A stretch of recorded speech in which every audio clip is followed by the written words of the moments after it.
Welcome to our channel. Today, we're diving deep into the heart of darkness, exploring the most perplexing and chilling true crime mysteries in India.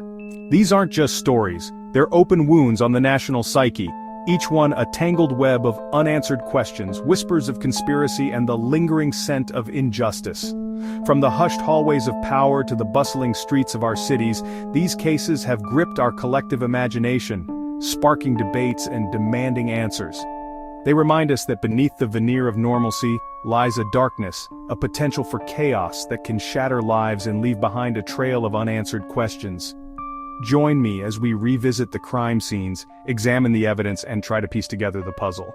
Let's unravel the truth, or at least get as close as we can together. The year was 2008. Noida, a bustling suburb of Delhi, became the epicenter of a tragedy that shook the nation.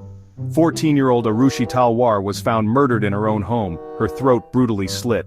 The prime suspect, her own parents, Rajesh and Nupur Talwar. The case was a media frenzy from the start. The seemingly perfect family, the gruesome nature of the crime, and the lack of a clear motive fueled endless speculation. Was this a crime of passion, an act of revenge, or was there something more sinister at play?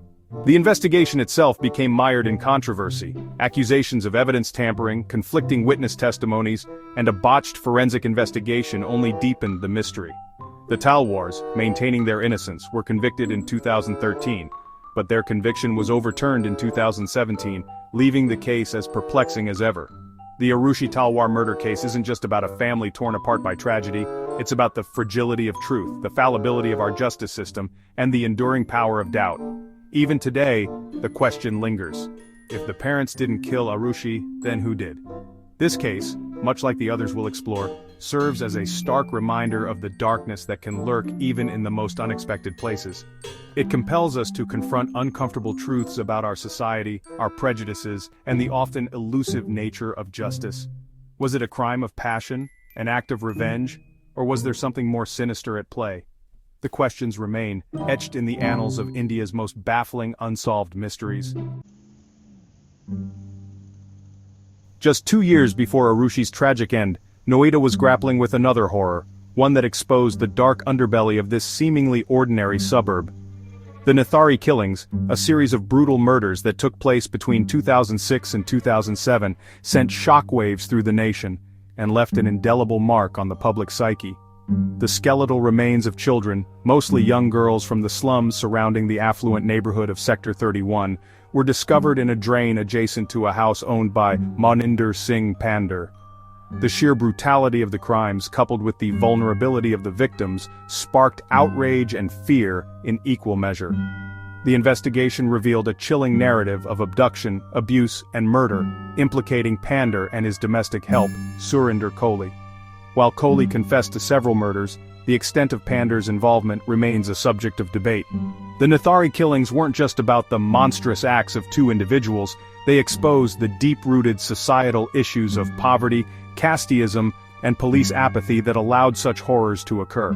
The case highlighted the vulnerability of marginalized communities and the systemic failures that often silence their cries for justice.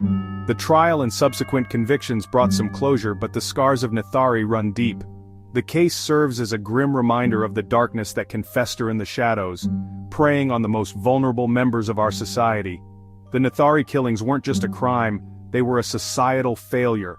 A failure to protect our children, a failure to address the root causes of such horrific acts, and a failure to learn from our past mistakes. The disappearance of Netaji Subhas Chandra Bose in 1945 is not your typical true crime mystery.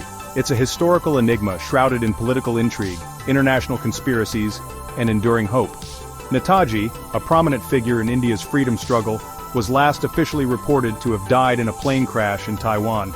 However, the circumstances surrounding his alleged death and the lack of concrete evidence have fueled countless theories and kept the mystery alive for over 7 decades. Did Netaji actually die in the crash? Was it a carefully orchestrated cover-up? Did he escape to Russia, or was he captured and imprisoned? The theories are as diverse as they are intriguing, each adding a new layer to the enigma that is Netaji's disappearance. The Indian government, despite numerous inquiries and investigations, has not been able to provide definitive answers, further fueling speculation and conspiracy theories. The classified files related to Netaji's disappearance remain locked away, adding to the mystery and the belief that the truth is being deliberately concealed. The enduring fascination with Netaji's fate stems from his iconic status as a freedom fighter and the unanswered questions surrounding his final days.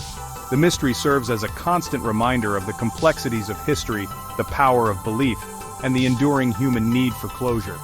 Was Netaji a victim of circumstance, or did he orchestrate his own disappearance? Did he live out his days in anonymity, or did he die a forgotten prisoner in a foreign land? The answers, it seems, are lost in the shadows of history. Chapter 4: The Satyam Scam Unraveling Corporate India's House of Cards. In 2009, the Indian corporate world was rocked by a scandal of unprecedented scale. A scandal that exposed the dark underbelly of India's booming IT industry. The Satyam Computer Services scandal, orchestrated by its founder and chairman, Biraju Ramalinga Raju, sent shockwaves through the nation and left investors reeling from the fallout. Raju, once hailed as a pioneer of Indian IT, confessed to perpetrating a massive accounting fraud, inflating the company's revenues and profits for years to deceive investors and regulators. The scam, estimated to be worth over 7,000 crores, was one of the largest corporate frauds in Indian history.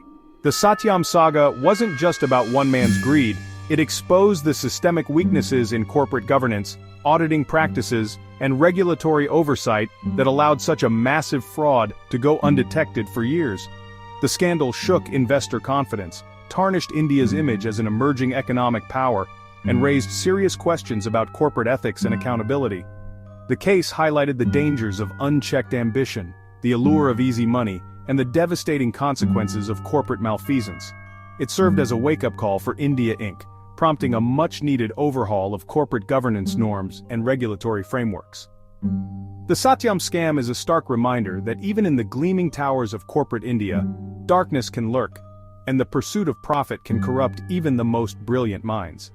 It's a cautionary tale about the importance of transparency, accountability, and ethical conduct in the world of business. Chapter 5: The Bhopal Gas Tragedy, a scar that never healed. The night of December 2nd, 1984, will forever be etched in the memory of Bhopal. A night when a toxic cloud of methyl isocyanate gas leaked from the Union Carbide pesticide plant, engulfing the city in a deadly embrace. The Bhopal gas tragedy, one of the world's worst industrial disasters, left thousands dead and countless others grappling with chronic health issues for generations to come. The tragedy wasn't just about a catastrophic industrial accident, it was about corporate negligence, government apathy, and the devastating human cost of unchecked industrialization. The images of that fateful night, the mass graves, the hospitals overflowing with the sick and dying, remain seared into our collective memory. The aftermath of the disaster was just as devastating as the leak itself. The fight for justice, for adequate compensation for the victims, and for accountability from Union Carbide and the Indian government became a long and arduous battle. Despite numerous legal battles and international pressure, the victims of Bhopal are still fighting for adequate compensation and medical care. The tragedy serves as a stark reminder of the human cost of industrial disasters and the urgent need for corporate accountability and environmental regulations.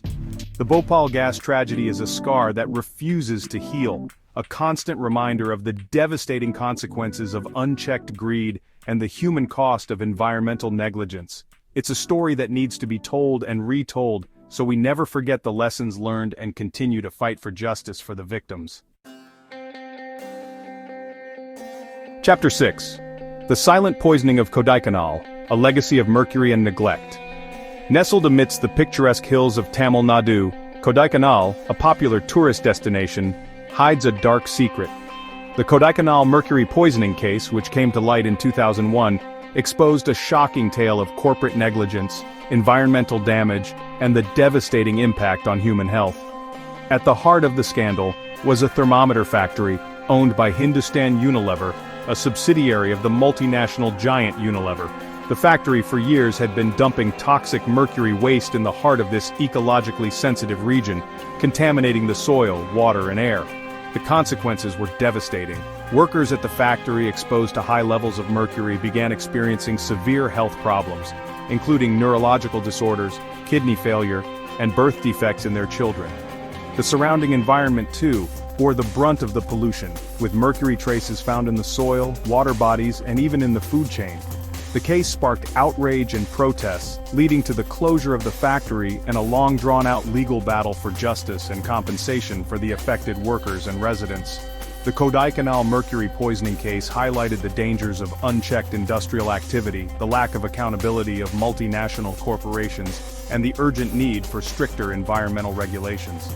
It served as a wake-up call for India, prompting greater scrutiny of industrial practices and a push for sustainable development practices. The case also highlighted the power of citizen activism and the importance of holding corporations accountable for their actions. The Kodaikanal mercury poisoning case is a stark reminder that economic progress should not come at the cost of human health and the environment. It's a story of corporate greed, environmental injustice, and the long road to recovery for a community forever scarred by mercury's toxic legacy. Chapter 7. Vidya Sinha, Accidental Death or a Sinister Cover-Up. The death of Bollywood actress Vidya Sinha in 2019, initially ruled as a heart attack, took a sinister turn when questions were raised about the circumstances surrounding her demise. Sinha, known for her roles in films like Rajnigandha and Choti Si Baat, was found dead in her Mumbai apartment, sparking a debate about whether her death was a tragic medical incident or a carefully orchestrated cover-up. The actress, in the years leading up to her death, had been embroiled in a bitter legal battle with her husband, alleging domestic abuse and financial irregularities. The timing of her death, coupled with allegations of foul play from her family and close friends, raised suspicions and put the spotlight on her troubled personal life. The police initially dismissed the allegations, but mounting pressure from Sinha's family and the media forced them to launch a more thorough investigation. The case took a dramatic turn when the autopsy report revealed that Sinha had suffered injuries inconsistent with a heart attack, suggesting possible physical assault. The investigation into Sinha's death is still ongoing, with the police trying to piece together the events leading up to her demise. The case has once again brought to the forefront the issue of domestic violence in India and the vulnerability of women, even those in the public eye. Was Vidya Sinha's death a tragic case of cardiac arrest, or was it something more sinister? The truth, as they say, lies somewhere in the shadows, waiting to be unearthed. The case serves as a grim reminder that even in the glitz and glamour of Bollywood, darkness can lurk and justice can be elusive. Chapter 8. The Kolar Goldfields' Buried Secrets of a Golden Era. The Kolar Goldfields, once the source of India's gold rush, hold a mystique that extends far beyond their glittering past. The mines, now defunct, are shrouded in mystery, whispered tales of hidden treasures, unexplained disappearances, and a history that intertwines with India's colonial past and its struggle for independence. Legends abound of secret tunnels, hidden chambers filled with gold, and ancient curses protecting the mine's riches. While some dismiss these as mere folklore, others believe that the KGF holds secrets yet to be uncovered, secrets that could rewrite history. The mines have also been linked to various conspiracy theories, including claims of extraterrestrial activity, secret societies operating within their depths, and even rumors of a hidden city buried beneath the earth. While these theories remain unsubstantiated, they add to the allure and mystery surrounding the KGF. The KGF also played a significant role in India's independence movement, serving as a hub for revolutionaries and freedom fighters. It is believed that the mines were used to hide weapons and ammunition, and that secret meetings were held within their depths, plotting the downfall of the British Raj. While the Kolar goldfields may no longer be a source of gold, they remain a treasure trove of history, mystery, and intrigue. The stories and legends associated with the mines continue to capture the imagination, beckoning adventurers and truth-seekers alike to uncover the secrets buried deep within their golden heart. Chapter 9. The Pune Snakebite Case, a calculated murder or a tragic mishap. In the heart of Pune, a seemingly open and shut case of a snakebite death took a dark turn, revealing a sinister plot fueled by greed, betrayal, and a deadly reptilian accomplice. The victim, Neelam, a young woman from a wealthy family, was found dead in her home, a venomous snake found near her body. The initial investigation pointed towards a tragic accident, a case of a venomous snake finding its way into Neelam's home. However, as the police delved deeper, they uncovered a web of deceit, extramarital affairs, and a meticulously planned murder plot that implicated Neelam's husband, her lover, and a snake charmer with a sinister secret. The case sent shockwaves through Pune, exposing the dark underbelly of a seemingly peaceful city. The use of a venomous snake as a murder weapon added a chilling twist to the case, highlighting the lengths to which people would go to fulfill their greed and lust. The investigation revealed that Neelam's husband, driven by greed and a desire for her wealth, had conspired with her lover and a local snake charmer to orchestrate her murder. The snake charmer, using his knowledge of reptiles, had supplied the venomous snake and instructed the lover on how to stage the scene to look like an accident. The Pune snake bite case is a stark reminder that appearances can be deceiving and that even in the most unexpected places, darkness can lurk, waiting for the right moment to strike. It's a story of greed, betrayal, and the deadly consequences of unchecked desires. Chapter 10. The Mysterious Death of Sunanda Pushkar, a life cut short, a truth still hidden. The death of Sunanda Pushkar, wife of prominent politician Shashi Tharoor in a luxury Delhi hotel room in 2014, sent shockwaves through India. The case, initially shrouded in secrecy and speculation, quickly became a media frenzy, with conflicting reports, allegations of foul play, and a high-profile cast of characters adding to the intrigue. Pushkar, a successful businesswoman and a vibrant personality, was found dead in her hotel room just days after a very public spat with her husband on social media. The initial police report suggested suicide, but inconsistencies in the evidence, conflicting witness testimonies and allegations of a cover-up by Tharoor's political opponents fueled suspicions of foul play. The case took a dramatic turn when a leaked autopsy report revealed the presence of an injection mark on Pushkar's body, suggesting the possibility of poisoning. The police, under intense scrutiny, were forced to expand their investigation, questioning Tharoor, hotel staff, and Pushkar's close friends and family. Despite years of investigation, multiple medical opinions, and a high-profile trial, the truth behind Sunanda Pushkar's death remains elusive. Was it a tragic suicide, a case of accidental overdose, or a meticulously planned murder? The questions linger, a constant reminder of the complexities of truth, power, and the pursuit of justice. And there you have it, folks. These are just a handful of the most intriguing and unresolved true crime mysteries in India. Each case, a tangled web of unanswered questions, conflicting evidence, and the lingering possibility of a truth yet to be uncovered. These stories remind us that reality is often stranger than fiction, and that even in the age of advanced forensic technology and sophisticated investigative techniques, some mysteries endure, challenging our perceptions and reminding us of the fallibility of human understanding. If you enjoyed this journey into the heart of India's most perplexing mysteries, don't forget to like, share, and subscribe for more fascinating content. And let us know in the comments which case you found the most intriguing and why. Until next time, stay curious, stay safe, and never stop questioning the world around you.